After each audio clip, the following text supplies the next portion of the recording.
Hello viewers, Tollywood story এক্সপ্লেনারে তোমাদের সবাইকে স্বাগত জানিয়ে তোমাদের পছন্দের ধারাবাহিক রাঙামতি তীরন্দাজের আজকের পর্বের রিভিউ নিয়ে আমি পৌঁছে গেছি তোমাদের সামনে। আজকের পর্বের রিভিউ কিন্তু খুব জমজমাট হতে চলেছে, আর আসছে আগামী দিনের কয়েকটি পর্বও বেশ জমজমাট হতে চলেছে। সঙ্গে থেকো আর দেখতে থেকো। শুরুতে যেটা আমরা দেখতে পাচ্ছি যে একলব্য আহিরিকে বলছে যে রাঙা তোমার বাড়ির তালা ভেঙে তোমার ঘরে ঢুকেছে, তো এটা সম্পূর্ণ তোমার সিদ্ধান্ত যে তুমি এর বিরুদ্ধে মানে কি স্টেপ নেবে। এবার তুমি যদি মনে করো যে তুমি রাঙার বিরুদ্ধে পুলিশ কমপ্লেন করবে, তো সেটা তুমি করতেই পারো, তাতে আমরা কেউ তোমাকে বাধা দেব না। তখন তো সাত্তকী বলছে যে বেশ, একলব্য যখন পারমিশন দিয়ে দিয়েছে তাহলে তার কথাই নয়। আহিরিকে বলছে চলো আমরা গিয়ে কমপ্লেনটা করে আসি। এবার যখন আহিরি যাচ্ছে তখন একলব্য বলছে রাঙা মনে হয় তোমার বাড়িতে কোনো পার্টিকুলার কারণে গেছিল, কারণ রাঙামতি তাকে বলছিল যে চড়কের মেলায় নাকি সবটা প্রমাণ করে দেবে।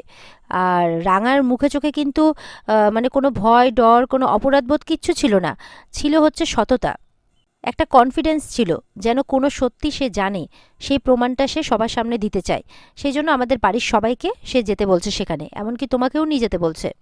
সাত্তকী তো ফার্স্টে বলছিল একলব্যকে, মানে যখন একলব্য পারমিশনটা দিয়েছিল পুলিশ স্টেশনে যাওয়ার, তখন সাত্তকী বলছিল মানে একটা ধন্যবাদ জানাচ্ছিল যে অন্ততপক্ষে এক্ষেত্রে রাঙার সাথ দেয়নি একলব্য। ইনফ্যাক্ট বাবা মার কথা ভেবেও সে কোনো সিদ্ধান্ত নেয়নি, সে শুধু আহিরির কথা ভেবে সিদ্ধান্তটা নিয়েছে আহিরির ফরে। কিন্তু একলব্যের মুখে এখন এই কথা শুনে কিন্তু সাত্তকী মোটেও ভালো কিছু মানে প্রকাশ করছে না। বৃন্দা বলছে কোন সত্যি প্রমাণ করে দেবে রাঙা। শুনে তো একলব্য বলছে যে সেটা যদি রাঙামতি তাকে বলতো তাহলে তো সে বলেই দিত। একলব্য বলছে রাঙা শুধু কালকে আমাদের সবাইকে যেতে বলেছে, না হলে আমরা নাকি খুব বড় কিছু একটা মিস করে দেব। একলব্যের মুখে এরকম কথা শুনে কিন্তু বৃন্দারাও অবাক হয়ে যায়। এরপর তো একলব্য বলছে যে এত বড় একটা কথা রাঙা বলছে কি করে আহিরির ব্যাপারে। আচ্ছা আহিরি, বলো তো তোমার কোন সিক্রেটটা রাঙা জানতে পেরেছে। আহিরি বলছে তখন সবার সামনে আর কি, যে আমি তো ভাবতেই পারছি না যে রাঙা কি করতে চাইছে। রাঙা যে কি করতে চাইছে আর আমাকে নিয়েই কেন পড়েছে সেটা আমি নিজেও বুঝতে পারছি না, এটা আহিরি বলছে। তখন একলব্য বলছে এখন তো শুধু কালকের দিনটার অপেক্ষা, কালকেই সব কিছু পরিষ্কার হয়ে যাবে। এটা শুনে কিন্তু আহিরি মনে মনে প্রচুর ভয় পেয়ে গেছে। বর্দাও বলছে হ্যাঁ, এই তো কালকের মেলাটা ভালো মতো সম্পন্ন হলে পরশুদিন থেকে নতুন বছর শুরু। বাড়িতে এখন পুলিশ কেস হলে শুধু শুধু একটা অশান্তি হবে। মা বাবা চায় যে পয়লা বৈশাখটা সবাইকে নিয়ে একসাথে কাটাতে, আর এখন যদি পুলিশ কেস হয়, এমনিতেই মা কোনো বছর থাকেনি, তো এই বছরটা মাও আছে, তাই এই বছরটা মাকে নিয়ে সবাই মিলে আমরা পয়লা বৈশাখে আনন্দ করব। তাই কালকের দিনটা দেখে নেওয়া যাক, শুনে নেওয়া যাক রাঙা কি বলে, তারপরে দেখা যাবে, এমনটা বলে বর্দা। বর্দা মানুষটা বেশ ভালো, শুধু বউয়ের পাল্লাতে মাঝে মধ্যে পড়ে যায়। শুনে তো সাত্তকী বলছে ঠিক আছে দেখি তাহলে, কিন্তু আমার মনে হয় না যে এতে লাভের লাভ কিছু হবে।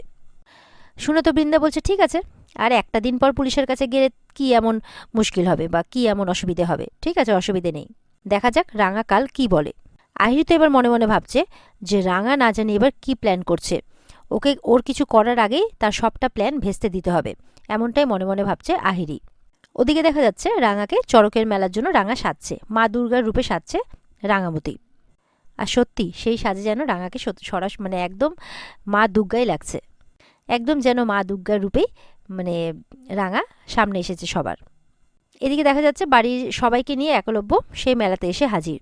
আর মেলাতে এত সুন্দরভাবে সব কিছু সাজানো গোছানো হয়েছে, সব কিছু এত পরিপাটি করে করা হয়েছে যে একলব্যের বাবা দেখে খুব খুশি, যে আমি তো ভাবতেই পারছি না যে এত সুন্দর আয়োজন করেছে রাঙা, খুব খুশি। সেখানকার লোকজনের সাথেও কথা বলছে, তারপর সেখানে সবাইকে বসতে বলা হয়, সবাই গিয়ে বসে।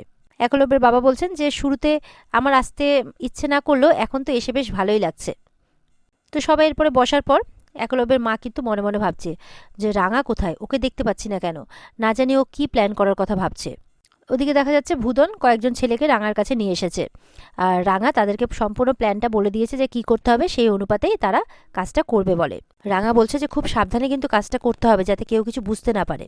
আর রাঙা এটাও বলছে যে আমি চেষ্টা করব এমন একটা পরিস্থিতি সৃষ্টি করার যাতে তোদের কাজটা করতে সুবিধে হয়।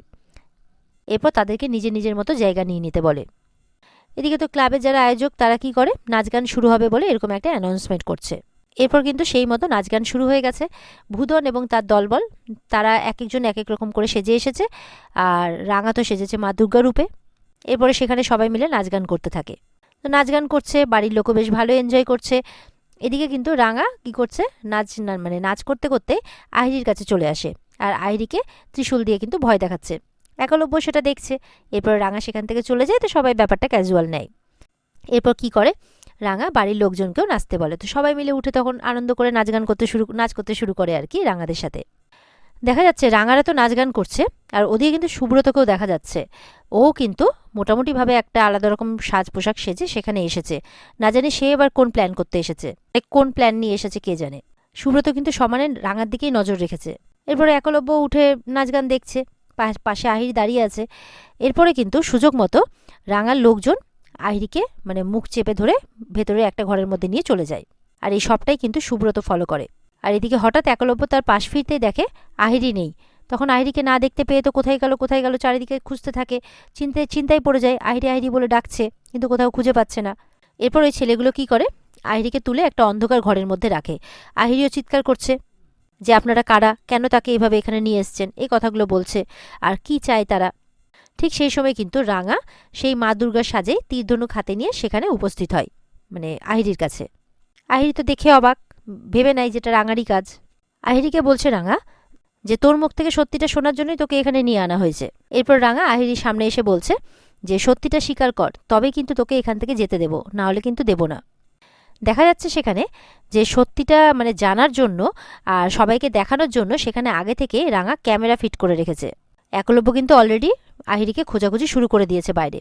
আর রাঙা বলছে সবাই খোঁজাখুঁজি শুরু করে দেওয়ার আগে কিন্তু সত্যিটা বলে দে, তাহলে তোকে কিচ্ছু বলবো না, আমি ছেড়ে দেবো, না হলে কিন্তু কিছুতেই ছাড়বো না।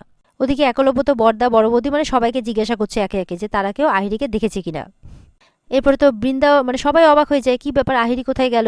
তখন বৃন্দা একলব্যকে বলছে যে আহিরিকে একটা ফোন করো, তাহলে তো সে চলে আসবে। তখন মানে একলব্য বলছে ফোন কি করে করবে, ফোনটাই তো আহিরি তুলছে না। এবার ফোন তুলছে না শুনে কিন্তু বৃন্দা প্রচণ্ড এবার অবাক হয়ে গেছে। সাত্তকী তখন বলছে দেখ, হয়তো এইসব যাত্রাপালা দেখে বোর হয়ে গেছে, তাই বাড়ি চলে গেছে।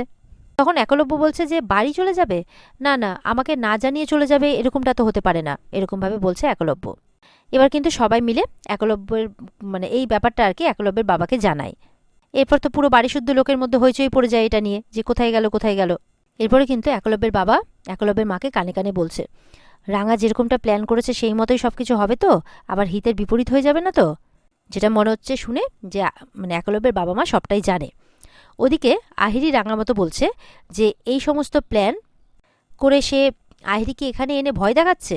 কি করবে রাঙা, তুমি আমাকে খুন করবে, মেরে ফেলবে আমাকে? রাঙা তখন বলছে যে তুই যদি এখন সত্যিটা না বলিস তাহলে কিন্তু এরপরে আমার তীরধনুক কথা বলবে। এরপরে রাঙা কি করে আহিরিকে এক এক করে সব কিছু মনে করিয়ে দিচ্ছে যে সে কি করেছে তার সাথে, যাতে আহিরি বুঝতে পারে যে রাঙা সবটা জেনে গেছে। আর আহিরিকে সেই লেবেলগুলো দেখায় যেটা আহিরির ঘরে পেয়েছে, যে সেম লেবেল কতগুলো তার বাড়িতে পাওয়া গেছে, এই একই লেবেল নাকি প্রত্যেকবার সেই মানে বোতলের মধ্যে লাগিয়ে সেখান দিয়ে হিরে পাচার করে। বলছে এরকমভাবে হিরে পাচার করে তুই প্রচুর টাকা রোজগার করিস তাই না, আর সেই দিনও তুই হিরে পাচার করতেই নিয়ে যাচ্ছিলিস, যেটা সুবিধা মতো আমার ব্যাগে ভরে দিয়েছিলিস। এগুলো শুনে আহিরি বলছে যে না, এসব আমি কিচ্ছু করিনি, আমাকে তুমি বিশ্বাস করো। আহিরি এটাও বলছে যে তুমি তো ক্রিমিনালের মতো আমার মোবাইল চেক করেছো, এমনকি তালা ভেঙে আমার বাড়িতে পর্যন্ত ঢুকেছো। তো রাঙা তো বলছে হ্যাঁ ঢুকেছি বলেই তো তোমার বিরুদ্ধে এই প্রমাণগুলো পেয়েছি। কিন্তু আহিরিও তো অত সহজ মেয়ে না, সমানে বলে যাচ্ছে যে সে কিচ্ছু করেনি। রাঙা বলছে দেখ এখন এইসব কথা বলে লাভ নেই, নিজের মুখে সত্যিটা স্বীকার কর, কারণ তুই ধরা পড়ে গেছিস, এখন এইসব কথা বলে কোনো লাভ নেই। বলছে আমি তোকে যেতে দেবো, আমি তোর আর উড়নবাবুর মাঝখানে কোনোদিনও আসবো না, আমি তোকে কথা দিচ্ছি, কিন্তু তোকে আজ আমাকে সব সত্যি বলতেই হবে যে তুই কেন এই কাজগুলো করেছিস। আহিরি কিন্তু মনে মনে ভাবছে এবার যে কি করে পালাবো রাঙার হাত থেকে। এদিকে রাঙা বলছে কি হলো আহিরি দিদি, ভালো চাস তো স্বীকার কর, নয়তো জোরে করে চিৎকার করেছে। আর আহিরিও কিন্তু ভয় পেয়ে গেছে। আর এখানে আজকের পর্ব শেষ হয়ে যায়। তো বন্ধুরা এই ছিল আজকের পর্বের রিভিউ। ভালো লেগে থাকলে অবশ্যই কিন্তু পর্বকে লাইক কমেন্ট আর আমাদের সাথে জুড়ে থাকতে চ্যানেলকে কিন্তু সাবস্ক্রাইব করতে কেউ ভুলবে না। আর দেখা হচ্ছে তাহলে তোমাদের সাথে আগামীকালকে নতুন পর্বের রিভিউ নিয়ে। ততক্ষণ কিন্তু সবাই ভালো থাকবে, কেমন? টাটা।